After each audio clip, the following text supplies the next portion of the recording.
It's my assignment tonight to make the Benjamin Franklin Public Service Award to Ambassador John R. Bolton.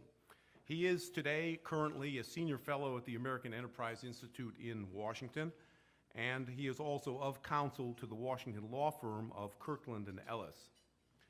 I first met John when he was the Assistant Secretary for International Organization in the State Department. At the time, I was writing speeches for the Secretary of State, and it was my habit to go to the relevant Assistant Secretary and to read him some of the passages just to make sure that we didn't start a war through a grammatical infelicity. And I also would try out some of the jokes. And I remember that John laughed heartily at mine. And when I left the office, I said to myself, this man will go far. And so he did. A Yale lawyer by training, John served as a special assistant to the Attorney General at the Justice Department. Then he got into diplomacy. He was the Assistant Secretary for International Organization, as I mentioned. He was the Undersecretary of State for Arms Control, and most recently, he was our permanent representative to the United Nations, an experience that has also enriched the history of presidential-congressional relations. He's published widely, and I commend to you his latest book, Surrender is Not an Option. You ought to buy it, and you ought to read it in the Washington way. That is, turn to the index first, where you will see there a list of the sinners, and then you flip open to the page, and you will find a list of the sins. All told, these activities have made of him a somewhat controversial figure. And that brings me to Benjamin Franklin.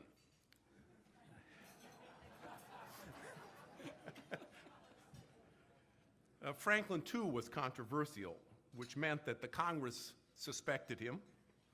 And as far as his colleagues were concerned, well, let me read to you John Adams' priceless description of Dr. Franklin's diplomatic day. Quote, "The life of Dr. Franklin was a scene of continual dissipation. I could never obtain the favor of his company in a morning before breakfast. It was late when he breakfasted, and as soon as breakfast was over, a crowd of carriages came to his lodgings with all sorts of people, philosophers, academicians, economists, but by far the greater part were women. He was invited to dine abroad every day and never declined unless we had invited company to dine with us. Mr. Lee said it was the only thing in which he was punctual. He went to his invitation to his dinner, and after that went sometimes to the play, sometimes to the philosophers, but most commonly to visit those ladies. In these agreeable and important occupations and amusements, the afternoon and evening was spent, and he came home at all hours from 9 to 12 o'clock at night." End of quote. Our founding fathers, as you know, were prophetic. A scene of continual dissipation sort of describes a typical day at the United Nations. But I know John will agree with me that Franklin had a lot more fun.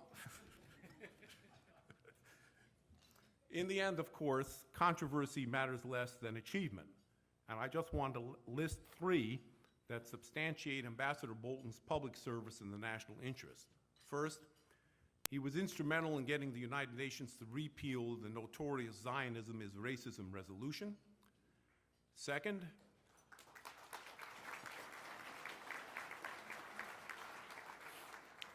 he persuaded President Bush to unsign the Rome Statute creating the International Criminal Court and negotiated over 100 bilateral agreements that protect our forces abroad from judicial imperialism.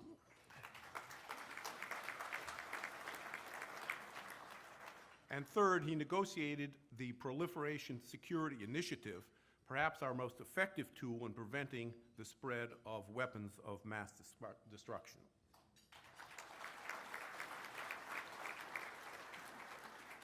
These achievements need no commentary from me, but they do need a reward.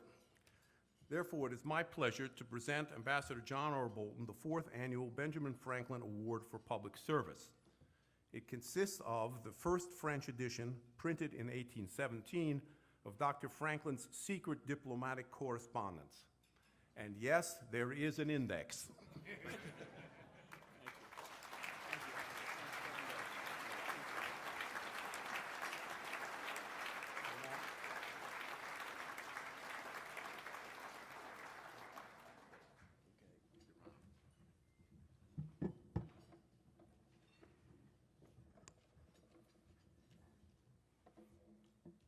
Well, Harvey, thank you very much, and thank John Templeton and all of the members of the Board of Directors of the FPRI for this wonderful honor. I look forward to reading Dr. Franklin's letters. I'm sure there's a lot to learn in there. You know, Benjamin Franklin is somebody we're constantly reminded about at the State Department, since the great ceremonial room where all the official functions are held is called the Ben Franklin Room, graced with a picture of Franklin with his kite in the air and the key at the bottom of it, discovering the magic of electricity and lightning, which I think is supposed to be an inspiration to American diplomats. I'm not sure it ever quite makes the point, but there it is. And I especially appreciate being honored by FPRI. It's a wonderful institution. I think all of you already know that, which is why you're here. But I can tell you in its work, its periodical Orbis, which I read faithfully, and in the work of its scholars and fellows, it makes a very important contribution to our national debate on foreign policy and national security. And I think that's going to be extremely important for our country over the next several years. I felt this election, I guess I can say this now because the election is over, but I felt that the election really was going to be more important in national security terms over the coming years than was really reflected during the debates in the election itself. And obviously, just as the current economic turmoil dominated the last 2 months of the campaign, so too it will dominate, at least in the media, the coverage of the transition and the opening months or possibly even years of President-elect Obama's time in office. But the fact is that as obviously important as the economic health of the country is, foreign policy and national security will remain at the top of the agenda, as they have to for any president, because it really is the president who has the principal responsibility for guiding our nation's foreign affairs. And these challenges that the new president will face aren't waiting around for us to resolve our economic problems. I want to cover some of them tonight in what will inevitably be an inadequate presentation because there are so many. Now, to be sure, with the collapse of the Soviet Union, we don't face the daily civilizational challenge that we faced from the prospect of an exchange of nuclear salvos between the United States and the then Soviet Union. That truly existential threat to our existence doesn't exist anymore. But too many people have concluded that the collapse of communism effectively meant that challenges to the United States overseas had somehow been reduced to a level of just above the noise level, and that there was nothing so serious that couldn't be taken care of in diplomatic exchanges, and that there were no threats that couldn't be resolved through reasoned discourse. Now, that isn't the case for us, and it's certainly not the case for many of our friends and allies around the world, to whom even countries that some might judge to be small threats are very large threats when you look at the size of our friends or allies. So that the nature of the world that we live in has changed, and while the civilizational threat may be extinguished, the number of adversaries that we face in the world and the complexity of international affairs, if anything, has increased. So I want to try and cover some of what I think the new president will face beginning at noon on the 20th of January, because the decisions that the new administration will make will affect us not just during the 4 years of President-elect Obama's term, but in some cases for decades to come. I could organize this in a variety of different ways. Being a true admirer of Edmund Burke, I'm not going to try and present it in grand themes, but in specifics, because I think it is in analyzing the concrete challenges that you can see more clearly how difficult the choices are, and would have been even if Senator McCain had been elected rather than Senator Obama. Let me just start with Russia, which is significant not only because of the nature of the regime and its interest overseas, but because President Medvedev, within 24 hours after our election, seized on the opportunity to win the first annual Joe Biden Award to challenge the president-elect with a crisis that he manufactured, in my view, specifically to test the mettle of the incoming administration.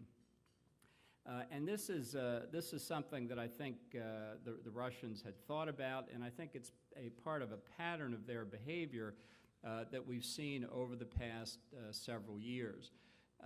The forewarning of this was given, I think, 3 years ago by then Russian President Putin, now Prime Minister, but still numero uno inside the Kremlin, 3 years ago when then President Putin said that the collapse of the Soviet Union was the greatest geopolitical catastrophe of the 20th century.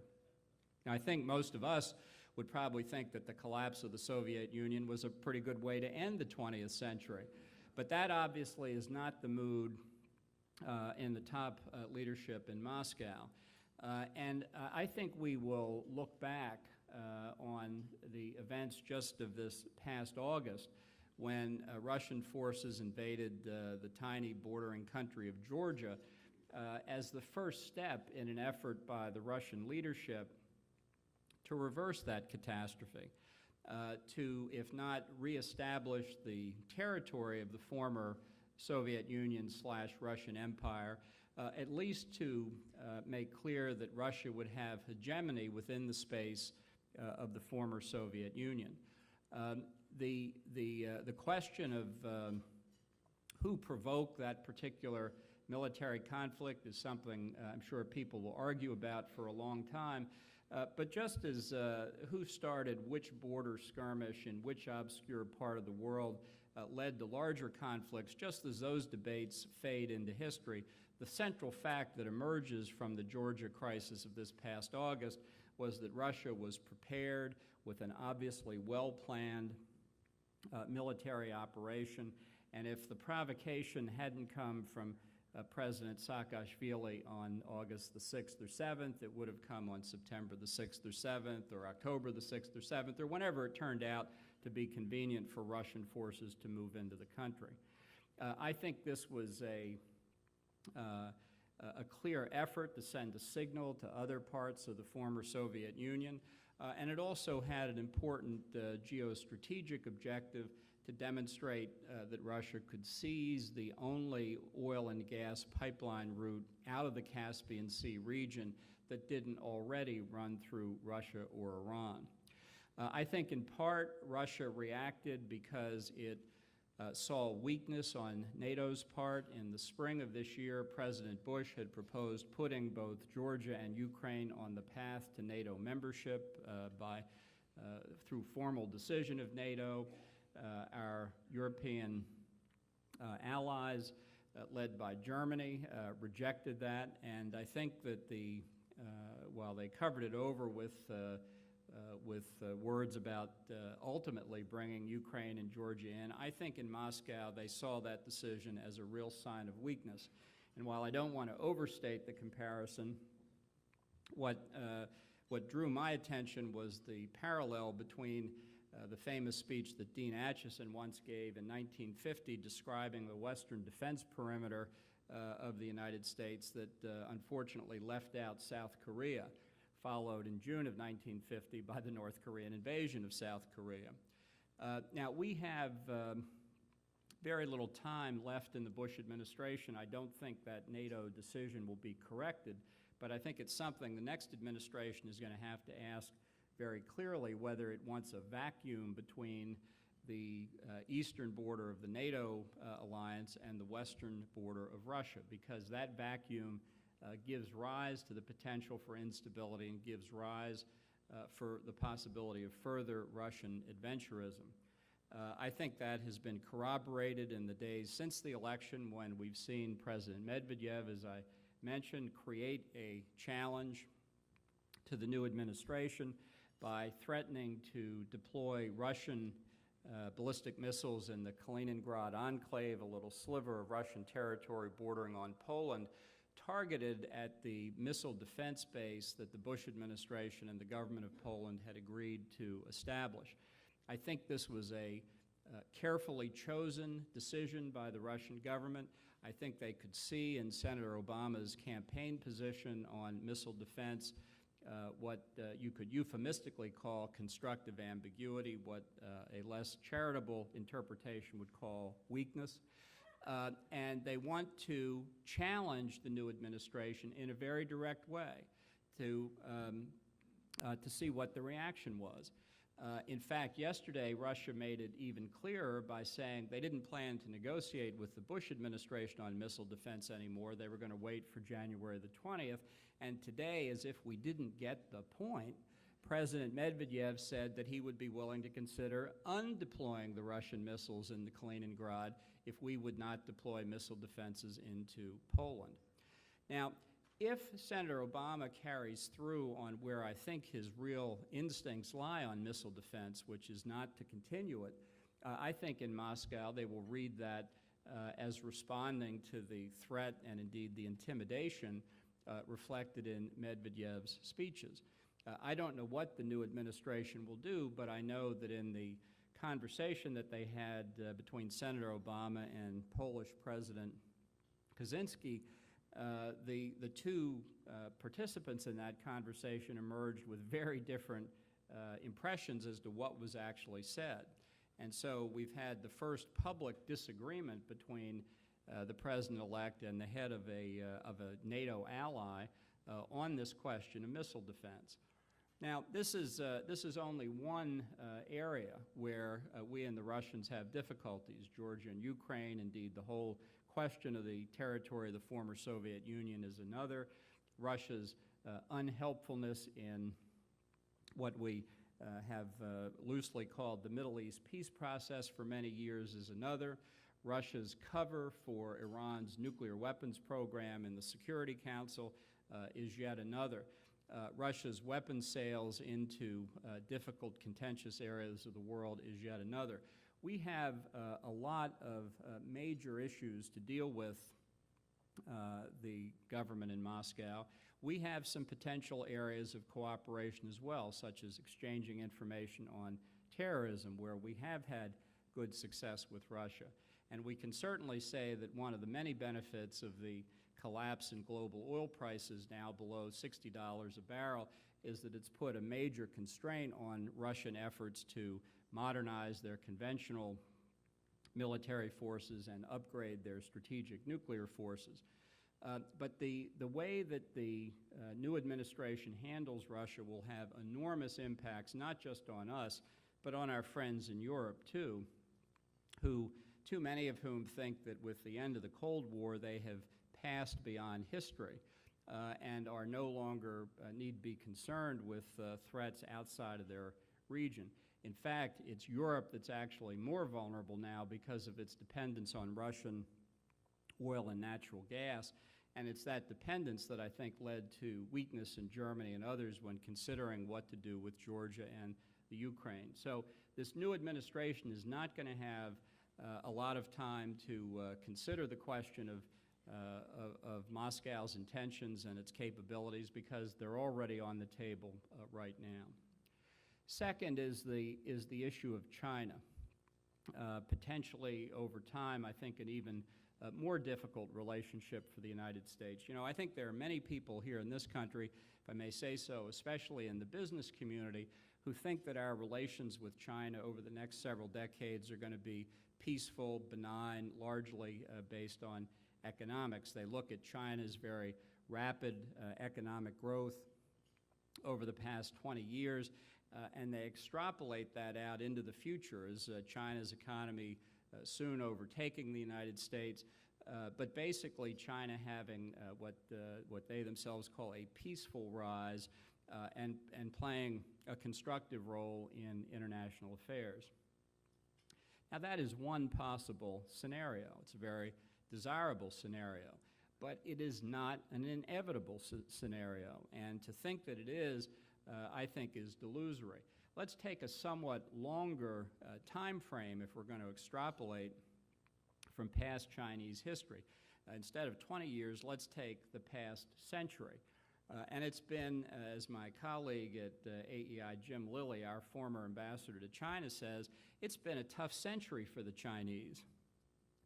They, starting this last century, they had the fall of the last imperial dynasty, the first establishment of the Republic of China, the first collapse of the Republic of China, the warlord period, the return of authoritarian rule, the Japanese invasion and occupation, the civil war between the communists and the nationalists, the defeat of the Japanese, the second establishment of the Republic of China, the second fall of the Republic of China, the retreat of the nationalists to Taiwan, the institution of the People's Republic of China.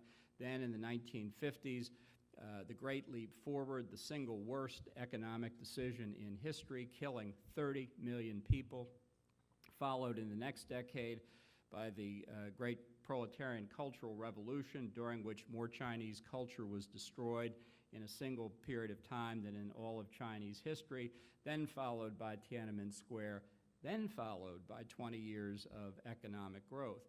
If you take that century and extrapolate it, what you have is the prospect of another century of radical discontinuities in internal Chinese affairs and its role in the external world.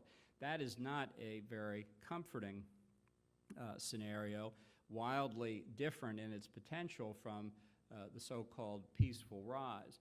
And I think when you consider that the major political force inside China today, inside its still ruling Communist Party, is the People's Liberation Army, this ought to give us pause before we conclude too quickly that China's role in international affairs will be benign. China is rapidly increasing its conventional military capability, enhancing its blue water navy, enhancing its submarine forces, potentially challenging American predominance in the Western Pacific for the first time since 1945. It's expanding its strategic nuclear forces and its ballistic missile forces, all of which don't lead you inevitably to a conclusion that it will be belligerent, but which certainly give them a stronger capability if that's what we decide. Now, an American president's decisions are not going to be central in determining China's future course, but how to handle China and the widely varying prospects that it has as options before it need the highest level of presidential attention. And whether and to what extent we'll see that unfold over the next couple of years, I think is very hard to know. There are other, I think, comparable kinds of questions. How to deal with India, how to deal with this paradox of an evolving democratic society with nuclear weapons locked in a 6-decade-long struggle with Pakistan on the Indian subcontinent, also a nuclear power where they fought 3 wars since independence and have every prospect, if there's another war that ever breaks out, that it could go nuclear fairly quickly. How to deal with our friends in the European Union who have felt for so many years that their continued political integration will create an alternative pole in the world to the United States, but where we can see today that this effort at political integration has in fact left us with a European Union that's less than the sum of its parts, that takes so long to reach consensus on its policies that it ultimately acts more ineffectively in international affairs than when its nations act on their own, and which faces its own demographic crisis. So far from Europe being a rising alternative pole to the United States, I think the real issue over the next decades will be the relative decline of influence of Europe in the world as a whole, which will be very different for us and very different for them as well. And then there are the more immediate issues that will press on President Obama when he takes the oath of office. Certainly, a couple of years ago, if you had projected ahead talking about foreign policy a week and a half after the election, most people would have predicted that we would have been talking almost exclusively about Iraq. It's funny how a successful strategy can drive success off the front pages of the newspapers, but in fact, the success of the surge strategy in reducing violence in Iraq, working for greater political cohesion within the Iraqi system, is now very much up in the air. As American forces withdraw, as we know that they will, as Senator Obama fulfills his campaign pledges, now raises the critical question whether the levels of trust with Sunnis and Kurds that our military has been able to establish can be transferred to the Shiite government, Shiite-dominated government in Baghdad. And if this withdrawal is not carried out very carefully and prudently and not in a hasty or disorganized fashion, those relationships of trust could fail, and we could see in Iraq a return to the kind of instability that we saw in the years immediately after the overthrow of Saddam Hussein.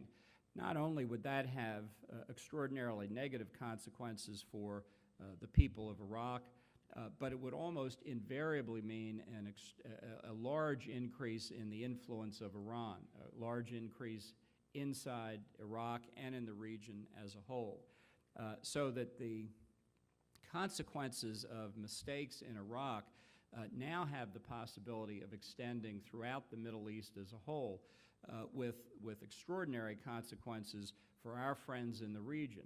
And I mean by that not just Israel, although that is centrally important, but for the Arab states as well. When you look at the policies Iran has pursued over the past 20 years, it is the world's largest financier of international terrorism, and for that same period of time, it has been pursuing in a clandestine fashion a deliverable nuclear weapons capability. The combination of a nuclear Iran and its level of support for terrorism would give it a disproportionate influence throughout the Persian Gulf and in the Middle East as a whole. And although we've seen this remarkable decline in the price of oil, just imagine what direction the price of oil will go in if Iran is able to increase its influence to that extent. So that brings us to the question of dealing with Iran's nuclear weapons program. And here we will have, I think, as close as you can get in international affairs to a kind of laboratory experiment. And the experiment is this.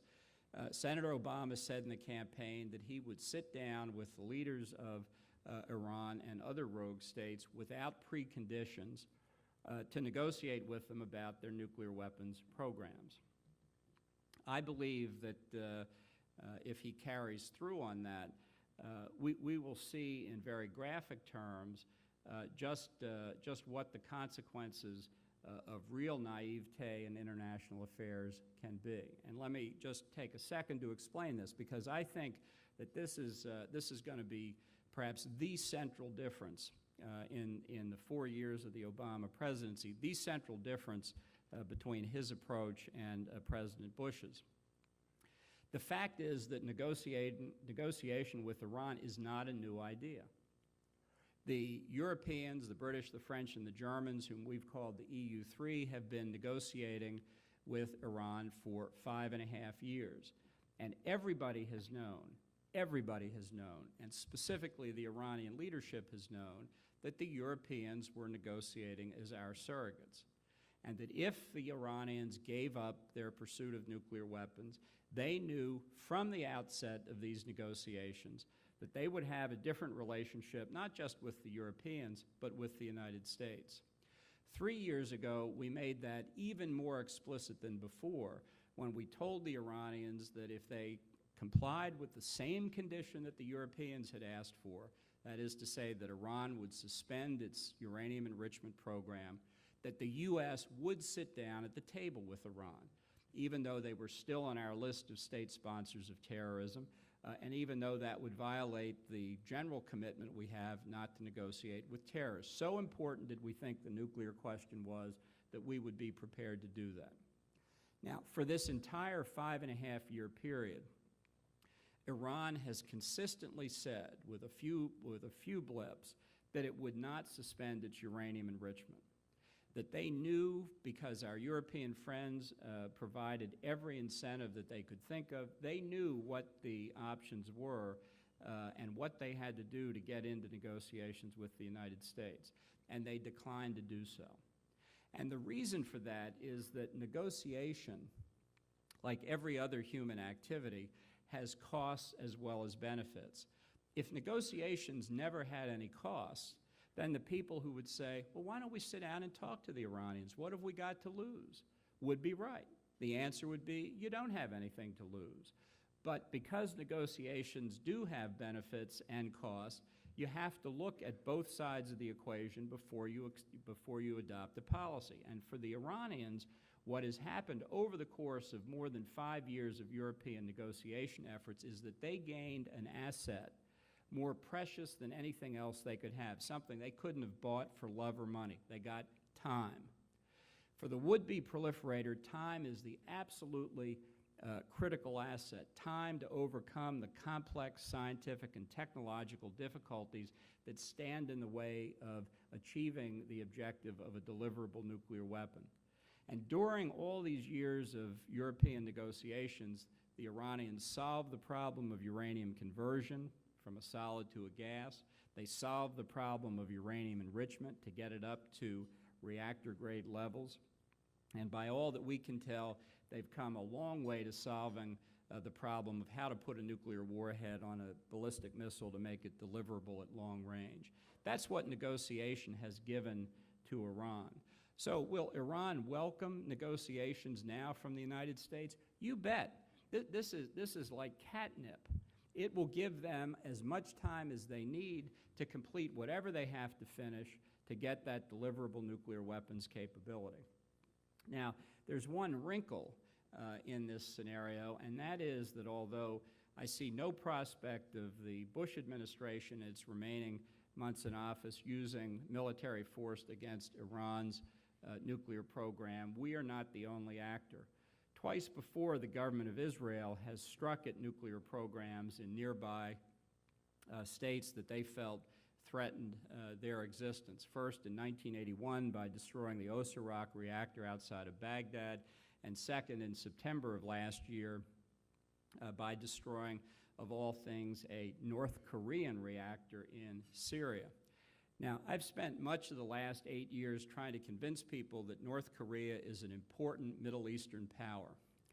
And the reason for that is because of North Korea's record as the world's biggest proliferator of ballistic missile technology, and now we know as one of the principal proliferators of nuclear technology. It is inconceivable to me that Syria and North Korea would have been cooperating on a nuclear program such as building a reactor without, at a minimum, Iranian acquiescence, and quite possibly with Iranian financing.